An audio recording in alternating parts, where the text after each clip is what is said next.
வணக்கம் மக்களே, இது Santhosh maths. CBSE 12th standard relation and function chapter 1லேருந்து பாருங்கள். எக்ஸைஸ் 1.2ல் question number 3. Function R related to R.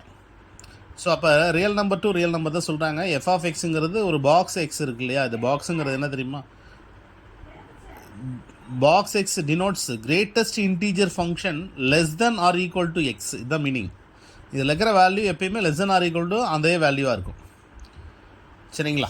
இப்போ பாருங்கள், இப்போ இது one function and onto function இல்லையா? ஃபஸ்ட்டு பாருங்கள், ஒன் ஃபங்க்ஷன் ப்ரூவ் பண்ணணும்.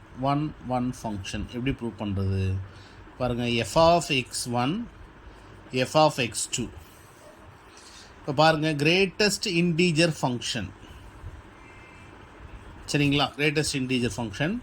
இப்போ நம்ம இதிலிருந்து எந்த வேல்யூ எடுக்கிறோம் அப்படிங்கிறது தான் கான்செப்ட். உங்களுக்கு புரிகிற மாதிரி சொல்கிறேன் பாருங்கள். இப்போ 0.5 எடுக்கிறோம் அப்படின்னா அதில் இன்டீஜர் 0.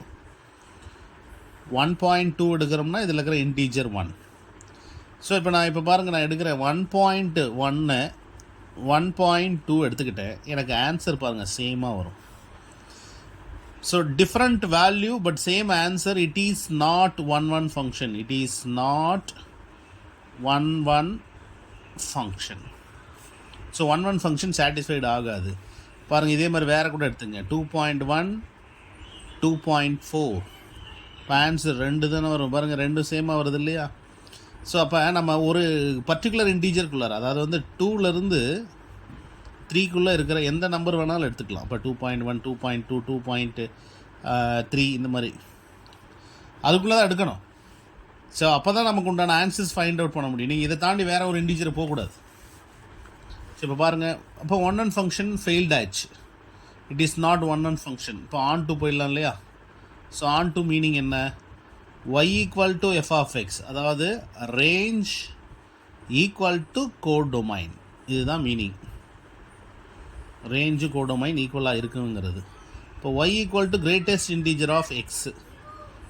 சரி, கிரேட்டஸ்ட் இன்டீஜர் ஆஃப் எக்ஸ்னா என்ன நமக்கு?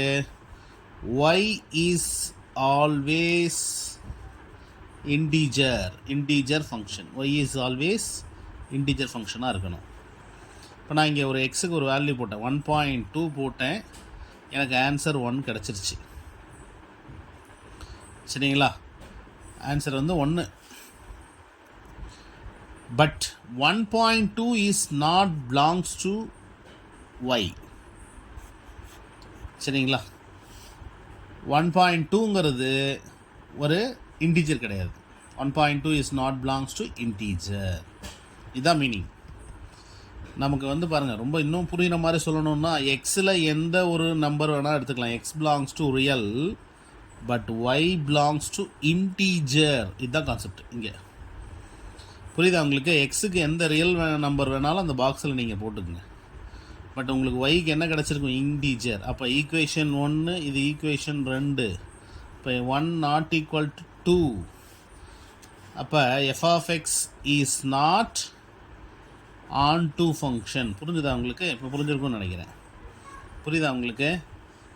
அப்போ இது ஆறுனா அதுவும் ஆறாக இருந்தால் தான் அந்த இடத்துல ரேஞ்சு கோடொமைன் ஈக்குவலாக இருக்குது அப்படின்னு நம்ம சொல்ல முடியும். இங்கே சொல்ல முடியாது. So conclusion, hence it is neither one nor onto function. Channel subscribe பண்ணுங்கள். உங்களுக்கு அடுத்த கொஸ்டின்ஸ் அடுத்த வீடியோவில் வரும். நன்றி, வணக்கம்.